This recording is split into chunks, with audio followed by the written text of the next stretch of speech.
வணக்கம். சற்று முன் வெளியான முக்கிய பரபரப்பான தகவல்கள்.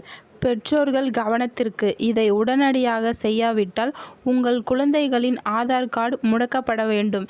இதை பற்றி தகவல்களை தான் இந்த வீடியோவில் பார்க்க போகிறோம். கீழே இருக்கிற ரெட் கலர் பட்டனை கிளிக் பண்ணி சப்ஸ்கிரைப் பண்ணிக்கோங்க. பக்கத்தில் இருக்கிற பெல் ஐக்கானையும் மறக்காமல் கிளிக் பண்ணி வச்சுக்கோங்க. அப்போ தான் நான் ரெகுலராக வீடியோ போகிறது உங்களுக்கு நோட்டிஃபிகேஷன் வந்து சேரும். வாங்க வீடியோக்குள்ளே போகலாம்.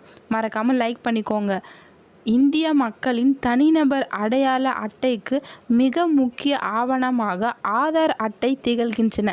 இன்றைய காலகட்டத்தில் பிறந்த குழந்தைக்கு கூட ஆதார் அட்டை முக்கியமாக கருதப்படுகிறது. அதற்கேற்ப பெற்றோர்களும் விழிப்புணர்வுடன் தங்கள் குழந்தைகளுக்கு ஆதார் அட்டையை விண்ணப்பித்து பெற்றுக்கொள்கிறார்கள். குழந்தைகளை பொறுத்தவரை 5 வயதுக்குட்பட்டோருக்கு கருவிழி மற்றும் கைரேகை போன்றவை பதிவு செய்யப்படுவதில்லை. 5 வயதை கடந்த பிறகுதான் ஆதார் மையத்தில் பதிவு செய்யப்பட வேண்டும். இந்த நிலையில் 5 வயதை கடந்த குழந்தைகள் தங்கள் ஆதார் அட்டைகளை புதுப்பிக்க தவறினால் அவை முடக்கப்பட வாய்ப்புள்ளது என இந்திய தனித்துவ அடையாளம் ஆணையம் தெரிவித்துள்ளது.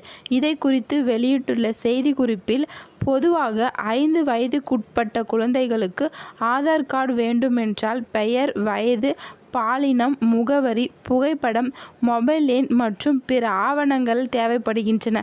அதே நேரத்தில் குழந்தைகளின் கருவிழி மற்றும் கைரேகைகளை பதிவு செய்யப்படுவதால் ஆனால் குழந்தைகள் 5 வயதை கடந்த பிறகு கருவிழி மற்றும் கைரேகையுடன் புகைப்படத்துடன் புதுப்பிக்க வேண்டும். இதனை தான் முதல் கட்டாய பயோமெட்ரிக் புதுப்பிப்பு என்று அழைக்கப்படுகிறது.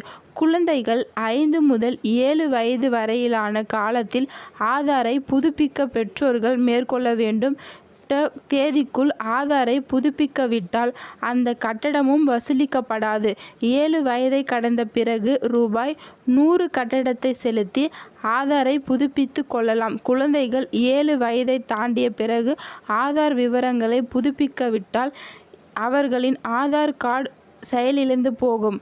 குழந்தைகள் ஆதார் கார்டில் குறிப்பிட்டுள்ள மொபைல் எண்ணின் ஆதார் விவரங்களை புதுப்பித்து கோரி குறுந்தகவல் ஒன்றை அனுப்புவாங்கள். அந்த குறுந்தகவல் கிடைக்க பெற்ற பெற்றோர்கள் காலம் தாமதமின்றி உடனடியாக தங்கள் குழந்தைகளின் ஆதார் விவரங்களை இ-சேவை மையத்தில் புதுப்பித்து கொள்ளலாம். ஒருவேளை ஆதார் கார்டு முடக்கப்பட்டுவிட்டால் பிறகு மீண்டும் புதிதாக ஆதார் கார்டுக்கு விண்ணப்பிக்க வேண்டிய சூழல் ஏற்படும். நன்றி, வணக்கம்.